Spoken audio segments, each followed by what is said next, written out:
पाकिस्तान जवाब देना जानता है। पाकिस्तान अगर थप्पड़ पड़ेगा तो उसका जवाब भी थप्पड़ से दे। हमें अपने मुल्क का दिफा भी करना है और मुल्क के खिलाफ गलत प्रोपेगेंडा साजिश को बेनकाब भी करना है। Youth of Pakistan peoples party, आप भी जानते हैं और आप इस बात के गवाह हैं सारे कि पाकिस्तान पीपल्स पार्टी ने हमेशा एक मौक़िफ़ रखा है और शहीद मोहतरमा बेनज़ीर भुट्टो साहिबा ने तो ख़ास तौर पर इस पर बड़ा काम किया है कि साउथ एशिया के अंदर जितने भी ममालिक हैं, हमें मिलकर काम करने की ज़रूरत है।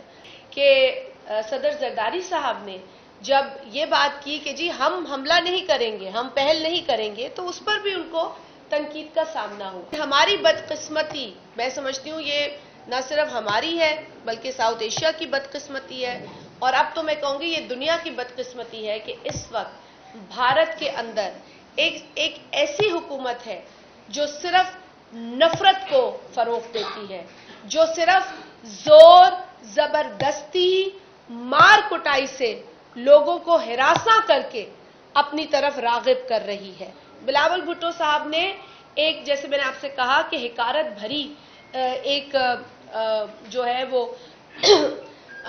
एक प्रोपेगेंडा पर मबनी स्टेटमेंट का बयान दिया और क्यों ना दे पाकिस्तान किसी भी इस तरीके की स्टेटमेंट का जवाब।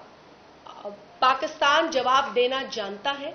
पाकिस्तान वो मुल्क नहीं है जो एक थप्पड़ के नतीजे में दूसरा गाल आगे करेगा।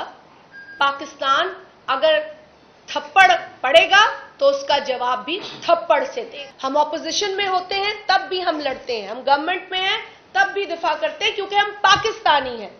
हमें अपने मुल्क का दिफा भी करना है और मुल्क के खिलाफ गलत प्रोपेगेंडा साजिश को बेनकाब भी करना है।